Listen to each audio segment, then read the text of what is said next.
자, 오늘의 말씀은 창세기 17장 3절부터 19절까지 말씀입니다. 저 한 절씩 교독하겠습니다. 아브라함이 엎드렸더니 하나님이 또 그에게 말씀하여 이르시되 보라, 내 언약이 너와 함께 있으니 너는 여러 민족의 아버지가 될지라. 이에 후로는 내 이름을 아브라함이라 하지 아니하고 아브라함이라 하리니 이는 내가 너를 여러 민족의 아버지가 되게 함이니라. 내가 너로 심히 번성하게 하리니 내가 내게서 민족들이 나게 하며 왕국이 내게로부터 나오리라. 내가 내 언약을 나와 너 및 내 대대 후손 사이에 세워서 영원한 언약을 삼고 너와 내 후손의 하나님이 되리라. 내가 너와 내 후손에게 내가 거류하는 이 땅 곧 가나안 온 땅을 주어 영원한 기업이 되게 하고 나는 그들의 하나님이 되리라. 하나님이 또 아브라함에게 이르시되 그런즉 너는 내 언약을 지키고 내 후손도 대대로 지키라. 너희 중 남자는 다 할례를 받으라. 이것이 나와 너희와 너희 후손 사이에 지킬 내 언약이니라. 너희는 포피를 베어라. 이것이 나와 너희 사이의 언약의 표징이니라. 너희의 대대로 남자는 집에서 난 자나 또는 너희 자손이 아니라 이방 사람에게서 돈으로 산 자를 막론하고 난지 8일 만에 할례를 받을 것이라. 너희 집에서 난 자든지 너희 돈으로 산 자든지 할례를 받아야 하리니 이에 내 언약이 너희 살에 있어 영원한 언약이 되려니와. 할례를 받지 아니한 남자 곧 그 포피를 베지 아니한 자는 백성 중에서 끊어지리니 그가 내 언약을 배반하였음이니라. 하나님이 또 아브라함에게 이르시되 내 아내 사레는 이름을 사레라 하지 말고 사라라 하라. 내가 그에게 복을 주어 그가 내게 아들을 낳아 주게 하며 내가 그에게 복을 주어 그를 여러 민족의 어머니가 되게 하리니 민족의 여러 왕이 그에게서 나리라. 아브라함이 엎드려 웃으며 마음속으로 이르되 100세 된 사람이 어찌 자식을 낳을까? 사라는 90세니 어찌 출산하리요 하고. 아브라함이 이에 하나님께 아뢰되 이스마엘이나 하나님 앞에 살기를 원하나이다. 함께 옵니다. 하나님이 이르시되 아니라 내 아내 사라가 내게 아들을 낳으리니 너는 그 이름을 이삭이라 하라. 내가 그와 내 언약을 세우리니 그의 후손에게 영원한 언약이 되리라. 아멘. 우리는 지난주 말씀을 통해서 하나님께서 그동안 아브라함에게 일방적으로 주시기만 하셨지 뭔가 요구하지 않으셨다는 사실에 관해서 함께 나눴습니다. 그런데 지난주에 처음으로 하나님께서는 뭔가를 요구를 하시죠. 그 요구의 내용은 바로 내 앞에서 행하여 완전하라 라는 것이었습니다. 이것은요, 영적 아이에서 영적 성인으로 성장한 아브라함이 자신의 은혜와 축복에 합당한 삶, 그러니까 조금 더 높은 수준의 삶을 살아갈 것에 대해서 하나님께서 요구하시는 것이죠. 그리고 하나님께서는 아브라함에게 이제 계약을 하자고 하십니다. 4절 말씀을 보면은요, 보라, 내 언약이 너와 함께 있으니. 이것이 뭐 그냥 하나님께서 아브라함과 함께 언약, 그러니까 계약을 하자라고 이렇게 말씀하셨구나라고 이렇게 생각할 수도 있겠지만 이것은 굉장히 충격적인 사건입니다. 엄청난 일이죠. 창조주와 피조물 사이에 계약을 할 수 있느냐? 이것이 과연 성립이 되느냐? 세상에서도 보면은 어느 정도 비슷해야지 계약이란 것을 합니다. 상대방과 어느 정도 좀 수준이 맞아야 돼요. 너무 차이가 나면은 계약 자체가 무의미해집니다. 계약을 할래야 할 수가 없는 거죠. 말하자면 이런 거죠. 현대자동차 같은 큰 자동차 회사에서 조그마한 동네에 있는 조그마한 볼트 업체와 계약을 하지는 않습니다. 뭐 이 계약이 성립이 안 돼요. 큰 공장은 그에 합당한 어느 정도 규모가 있는 공장과 그리고 어느 정도 규모가 있는 공장은 또 그에 합당한 또 그 밑에 공장, 그런 식으로 하청에 하청, 이런 식으로 가는 거죠. 왕과 거지 사이에 계약을 체결한다. 이건 있을 수 없는 일이잖아요. 만약에 여러분께서 조카에게 선물을 사주기로 합니다. 야, 내가 너한테 선물 사줄게 하면서 이번 어린이날에 아니면 이번 생일에 이번 크리스마스 때 내가 너에게 선물을 사줄게 라고 하면서 그 약속을 꼭 지키겠다 라고 하면서 혹시 뭐 계약을 하거나 그러지는 않으시잖아요. 그냥 하겠다고 하면 하는 거죠. 왜냐하면 당사자 입장에서는 굉장히 쉬운 일이니까. 그 조카의 입장에서는 그거는 엄청난 비전이지만 그 비전을 제시하는 그 삼촌이나 이모, 고모 입장에서는 그 일은 아무것도 아닌 거거든요. 그런데 무한하신 하나님께서 유한한 인간과 계약을 맺겠다고 하는 것, 이것은요, 우리를 향한 하나님의 사랑의 표현이죠. 그리고 우리를 향한 하나님의 겸손의 표현이 되는 것입니다. 그리고 어떻게 계약을 체결을 해요? 계약을 한다고 할지라도 보통 대기업은 갑이고 중소기업은 을입니다. 보통 갑을 관계에서 동등한 계약을 하느냐? 뭐 거의 불가능하죠. 그죠? 보통 갑이 모든 이익을 다 가지고 갑니다. 을은 계약해 주는 것만 해도 감사한 어떤 그런 상황이 많죠. 갑을 자체가 불평등해서 시작하기 때문에 계약도 불평등 계약이 될 수밖에 없는 겁니다. 조금의 이익이라도 더 가지고 가려는 것이 바로 대기업이니까요. 그런데 아브라함과의 계약서는 거꾸로 되어 있습니다. 다시 말해서 하나님께서는 하실 일이 굉장히 많아요. 여러 민족의 아버지가 되게 하고, 자손을 하늘의 별과 같이 바다의 모래같이 많게 해야 되고, 자손 중에 왕이 태어나게 해야 됨과 동시에 하나님께서는 방패와 상급이 돼야 되는 것. 하나님께서 부어줘야 될 축복은 너무나도 많은데 아브라함이 해야 되는 것은 그냥 하나님의 말씀 따라 살아가는 것. 이것 한 가지밖에 없거든요. 세상적인 계약 관계라면 거의 있을 수 없는 계약이죠. 갑이 일방적으로 손해만 보는 계약. 그것을 지금 하나님께서는 체결하려고 하는 것입니다.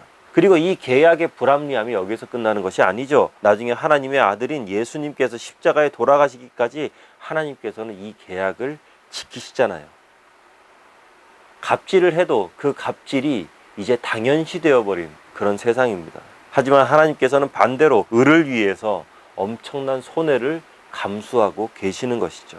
그런 계약을 하시는 것이죠. 인간적인 상식과 판단으로 이해할 수 없는 계약, 이 계약이야말로 하나님 아버지의 우리를 향한 무한한 사랑의 표현이다. 그리고 하나님께서는 이 약속의 본질적인 표현으로 아브라함의 이름을 바꿔주십니다. 자, 5절 말씀 함께 읽어볼게요. 5절 시작. 이제 후로는 내 이름을 아브라함이라 하지 아니하고 아브라함이라 하리니 이는 내가 너를 여러 민족의 아버지가 되게 함이니라. 아멘. 하나님께서는 아브라함의 이름을 이삭을 주시기 1년 전에 이제 아브라함으로 바꿔주십니다. 그런데 이 이름은요, 아브라함을 향한 비전에 대한 비밀이 담겨 있는 이름입니다. 아브라함이 앞으로 어떤 생을 살아갈지에 관한 그런 비밀이 이 이름에 담겨 있죠. 아브람이란 이름은 존귀한 아버지라는 그런 의미를 가지고 있습니다. 한 부족의 족장으로서, 그리고 내 자녀의 아버지로서 큰 공을 세우고 많은 명예와 존경을 받았으니까요. 존귀한 아버지, 괜찮습니다. 아브라함은 지금 존귀한 아버지라는 자기의 이름값을 하고 있다라고 봐도 무방하죠. 그죠? 나쁘지 않은 인생이죠. 하지만 아브라함은요, 존귀한 아버지 정도가 아니고 열방의 아버지입니다. 열국 모든 나라의 아버지. 그렇기 때문에 아브라함의 후손으로 예수님과 그를 믿는 전 세계의 모든 사람들이 다 포함되는 거죠. 우리 역시 그렇게 되는 것이죠. 스케일 자체가 다릅니다. 그런 엄청난 축복의 아버지가 되는 거죠. 우리가 하나님의 약속을 붙잡고 그 약속을 믿고 현실에 안주하지 않고 타협하지 않고 살아갈 때 우리를 통해서 흘러갈 축복의 영향력은 이 아브라함이라는 이름처럼 상상할 수 없을 정도로 그 영향력은 굉장한 것이 될 거예요. 하나님께서 축복을 주시는 이유는요, 우리의 사명을 위해서 주십니다. 하나님의 일을 하라고 주시는 것이죠. 하나님께서 아브라함에게 이삭을 주시는 이유는 단순히 애 못 낳는 부부에게 애 한 명 주면서 너희 가정 기쁘게 즐겁게 살아가라 라고 이렇게 주시는 것이 아니거든요. 당장 눈앞에 보이는 이삭의 축복은 이삭에서 멈추는 것이 아니죠. 시작에 불과한 것이죠. 그를 통해서 수많은 후손들이 태어나고 왕과 메시아가 태어나고 열방의 축복의 메시지를 전하게 되는 놀라운 일들이 펼쳐지게 됩니다. 아브라함 한 사람이 하나님 앞에서 온전하여짐으로, 행하여 완전해짐으로 한 가문의 존귀한 아버지가 아니라 온 세상을 품고 열방의 축복의 메시지를 전하는 하나님의 구속자적 섭리의 시작점이 되는 것이죠. 나름 괜찮은 인생에서 최고의 인생으로 옮겨지게 되는 것입니다.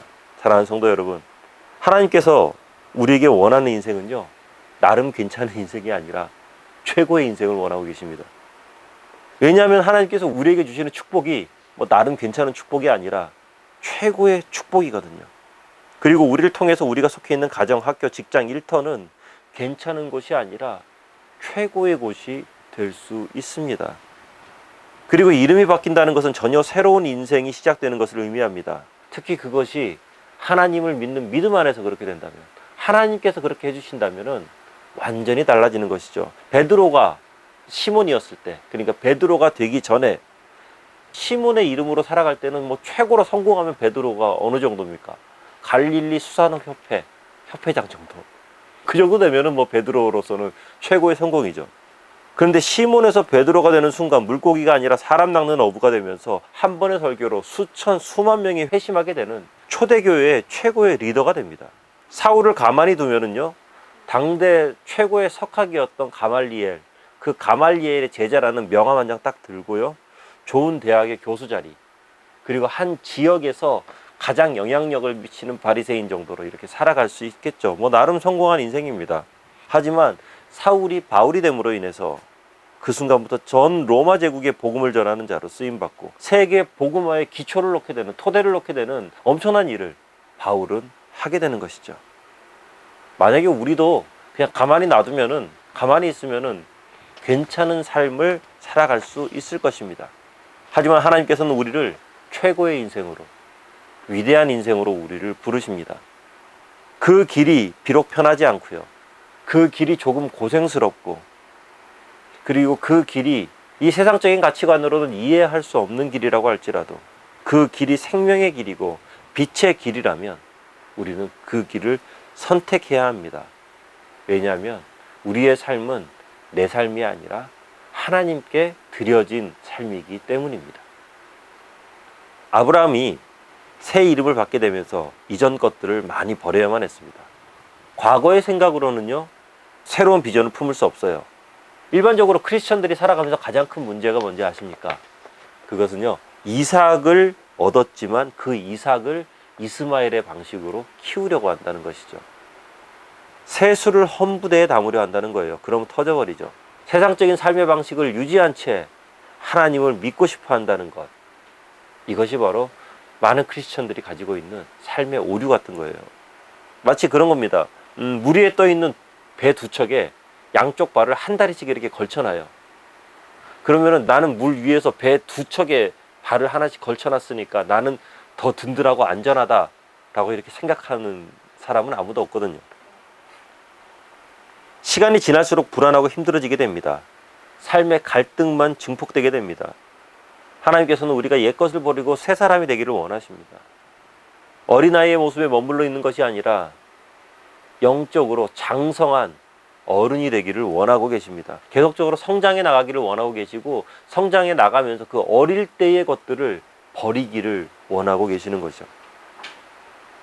이 말씀을 함께 나누는 우리 모두가 아브람에서 아브라함이 되기를 축복합니다. 그러기 위해서는 생각이 깨어지고 마음이 넓어져야 돼요. 이기심을 버리고 교만을 버려야 돼요.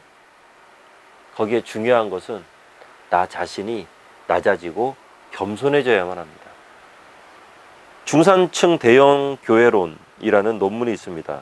그 논문을 또 보면은요, 요즘 기독교 신자들이 교회를 선택할 때 기준을 삼는 것, 그것은 교회 자체의 유명도, 그리고 그 교회 다니는 신자들의 경제적 수준, 학업 수준, 그런 것들을 기준으로 삼는 경향이 굉장히 확산되고 있다고 합니다. 예전에는요, 목사님들의 설교를 이렇게 들어보거나 아니면은 뭐 교단의 교리나 집과의 거리, 그런 것들, 아니면은 내 지인의 전도, 이런 것들에 의해서 교회를 선택한다면 요즘 교회 신자들 중에 상당수는 소속한 교회 자체의 수준, 성도의 수준, 그것이 나와 잘 맞느냐라는 것을 본다는 거죠. 자신과 교회가 동일시될 것이라는 기대감을 갖고 있다는 것입니다. 이런 사람들은 교회 활동에 그렇게 적극적으로 참여하지는 않습니다.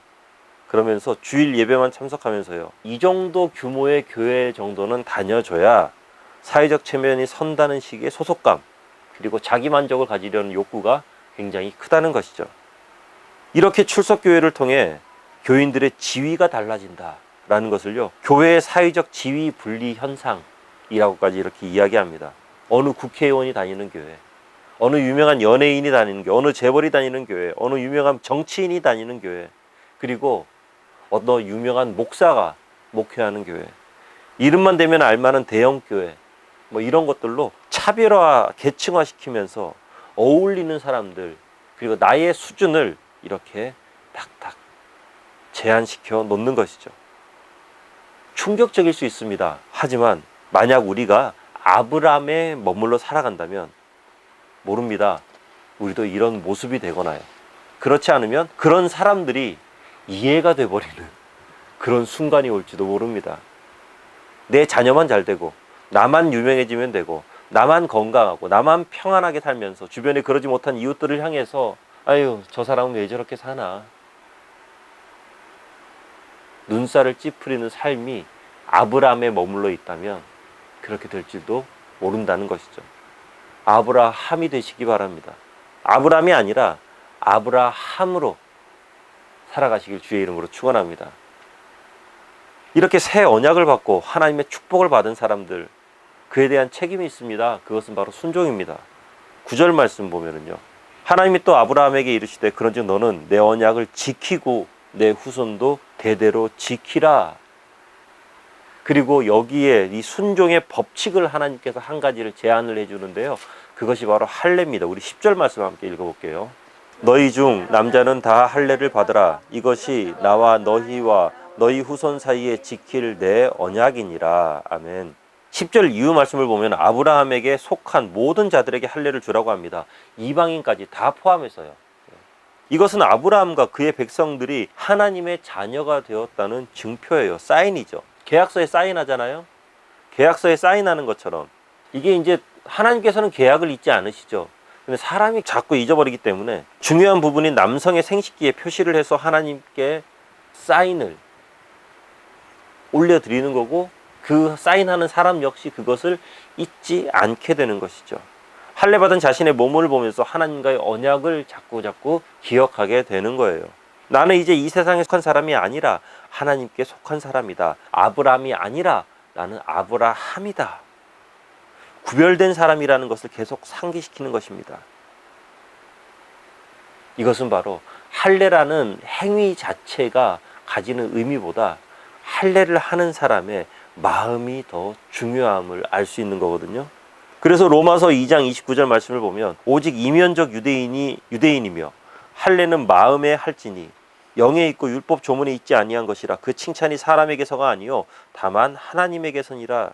이면적 유대인이라는 것, 바로 그 영혼이, 그 마음이, 내면이 유대인이어야 진짜 유대인, 바로 하나님의 자녀다라는 것입니다. 그러니까 할례는 겉으로만 하려고 하지 말고 마음으로 하라는 것이죠. 다시 말해서 마음부터 깊이 하나님을 사랑하라라는 것입니다. 유대민족들이 할례를 받았는데 그 사랑을 잊어버리니까 영적 매너리즘에 빠지잖아요. 그래서 사랑보다는 율법에, 하나님의 은혜보다는 조문에 더욱더 매달리게 되는 것이죠. 그리고 구약시대에 하나님의 언약의 증표가 되었던 할례는요, 오늘날 신약시대에 와서는 바로 세례로 대치가 됩니다. 골로새서 2장 11절 12절 말씀인데요, 또 그 안에서 너희가 손으로 하지 아니한 할례를 받았으니 곧 육체의 몸을 벗는 것이요 그리스도의 할례니라. 너희가 세례로 그리스도와 함께 장사되고 또 죽은 자들 가운데서 그를 일으키신 하나님의 역사를 믿음으로 말미암아 그 안에서 함께 일으키심을 받았느니라. 우리가 예수 그리스도를 믿고 의지할 때 하나님께서는 우리에게 영적인 할례를 시켜주시죠. 그것이 바로 성령 세례입니다. 성령 세례를 받음으로 우리는 예수 그리스도를 믿고 옛사람을 끊어버립니다. 완전히 다른 사람으로 변화되게 되는 것이죠. 이 성령 세례를 받은 사람은 세상 사람들과 같은 삶을 살 수가 없어요. 완전히 다른 사람이 됐으니까요. 그리고 다른 삶을 살아야 된다는 것도 우리는 알고 있습니다. 왜요? 성령께서 우리 마음 가운데, 심령 가운데 계속 말씀해 주시니까요. 그리고 우리가 그것을 세상 가운데서 잠시 잊어버릴만 하면, 그리고 때로는 세상에 잠시 빠져버리면 성령께서는 우리에게 그것을 여지없이 말씀해 주십니다. 성령 세례를 받음으로 우리는 아브라함에서 아브라함이 되는 것입니다. 새 사람을 입는 것이죠. 완전히 바뀐 삶을 살아가게 되는 것입니다. 그것이 바로 성령의 능력인 것이죠.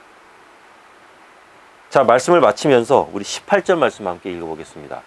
18절 시작. 아브라함이 이에 하나님께 아뢰되 이스마엘이나 하나님 앞에 살기를 원하나이다. 하나님께서 은혜와 축복에 관해서 이렇게 쫙 말씀하시고 너희들이 할례를 받고 이렇게 해서 잘 하라. 그리고 오늘 나누지는 않았는데 이제 사례를 살아라 하고, 이 사라는 이제 그냥 이삭의 엄마, 이스마엘의 뭐 이렇게 엄마 뭐 그 정도가 아니라 이 열국의 엄마, 열국의 어머니가 될 것이다 하면서 하나님께서 엄청난 비전을 제시해 주는데, 아브라함이 뭐라고 합니까?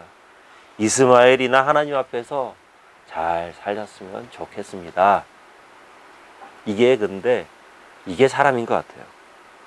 지금까지 하나님께서 하신 말씀을 통해서 아브라함은 아마 이스마엘이 약속의 아들이 아니라는 것을 짐작했을 겁니다. 하지만 급격한 변화보다 자신에게 지금까지 안정감을 주었던 이스마엘을 아브라함은 버리기 싫은 거예요. 이스마엘이 태어난 이후로 13년 동안 자신이 누렸던 기쁨, 그리고 이스마엘에게 그동안 부었던 정성, 그리고 이스마엘을 통해서 얻었던 여러 가지 좋은 것들, 이런 것들을 느닷없이 나타난 하나님의 말씀 몇 마디에 의해서 바꾸기는 싫었던 것이죠. 지금까지 살아온 삶의 패턴을 하나님의 말씀 몇 마디로 바꾸는 것이 아브라함으로서는 탐탁치가 않았던 거예요. 열국의 아비가 될 것이라는 하나님의 말씀을 들었지만 여전히 이스마엘의 아버지로 남고 싶은 것이 아브라함의 마음이었던 것이죠. 이것처럼요, 우리 속에 있는 옛사람에 대한 미련이 새 사람을 입는 그 순간에도 우리의 발목을 붙잡을 수 있습니다. 하지만 하나님께서는 자신의 약속에 집중하기를 원하십니다. 19절 말씀을 보면은요, 하나님이 이르시되 아니라 네 안에 사라가 내게 아들을 낳으리니 너는 그 이름을 이삭이라 하라. 내가 그와 내 언약을 세우리니 그의 후손에게 영원한 언약이 되리라. 이후에 20절 말씀을 보면은 이스마엘에 대한 축복도 하나님께서는 잊지 않으십니다. 쭉 해주세요. 하지만 지금 이 순간 아브라함이 바라봐야 될 것은 이스마엘이 아닙니다. 그리고 지금 이 순간 아브라함이 바라봐야 될 것은 주변의 여건도 아니고 자신과 자신의 아내인 사라의 나이, 다시 말해서 세상적인 그런 상식 기준, 이런 것이 아니라 지금 아브라함이 봐야 될 것은 바로 하나님이죠. 하나님께서는 이스마엘이 아니라 하나님의 약속의 선물인 이삭에게 집중하기를 원하십니다. 우리 주변에서 걷어내야 될 것들, 하나님께 집중해야 될 우리가 우리의 시선을 강탈하고 혼란하게 만들고 우리의 시선을 자꾸 빼앗아가는 이스마엘, 이 이스마엘의 미련을 우리는 버려야 돼요. 하나님의 약속 가운데, 하나님의 섭리 가운데, 하나님의 은혜 가운데, 그리고 성령의 능력 가운데 우리가 새 사람을 입고 하나님의 사람으로 이 땅 가운데 살아가기를 원한다면요, 내가 지금까지 누려왔던 안정감, 그리고 내가 지금까지 가지고 있었던 이스마엘을 향한 정성과, 그리고 어떻게 보면은요, 본전 생각일 수도 있습니다. 내가 지금까지 이렇게 했는데, 내가 지금까지 이렇게 살아왔고, 내가 지금까지 이만큼 세워왔는데 라는 것 내려놔야 됩니다. 새로운 이름을 받은 사람은 그에 합당한 삶을 살아야만 합니다. 이스마엘을 제거하시기 바랍니다. 하나님의 약속에 집중하시기 바랍니다. 그렇게 살아갈 때 하나님의 놀라운 기적이 아브라함이 아니라 아브라함으로서의 삶이 우리의 삶 가운데 펼쳐지게 될 것입니다. 기도하겠습니다. 하나님의 놀라운 기적이 우리의 삶 가운데 일어나기를 원합니다. 하나님의 놀라운 은혜와 축복이 우리를 통해서 흘러가기를 원합니다. 그러기 위해서 주님, 아브라함의 삶이 아니라 아브라함의 삶을 살아가도록 하여 주시옵소서. 그리고 바뀐 이름처럼 바뀐 길을 가고 새 이름과 같이 새 길을 걸어갈 수 있는 우리가 되도록 하여 주시옵소서. 우리가 하나님의 비전을 향해서, 하나님의 꿈을 향해서, 하나님의 능력을 향해서 나아가는데 우리의 발목을 붙잡고 우리의 옷깃을 붙잡는 영적인 이스마엘과, 그리고 우리 삶에 지금까지 누렸던 안정감들, 하나님 혹시 내려놔야 될 것들이 있다면 과감하게 내려놓도록 하시고, 하나님께서 원하시는 그 길을 걸어갈 수 있는 우리 모두가 되어지도록 하여 주시옵소서. 성령의 능력을 받고 성령과 동행하며 예수 그리스도의 제자다운 삶을 살아가도록, 하나님의 백성다운 삶을 살아가도록 하여 주시옵소서. 예수님 이름으로 기도하옵나이다. 아멘.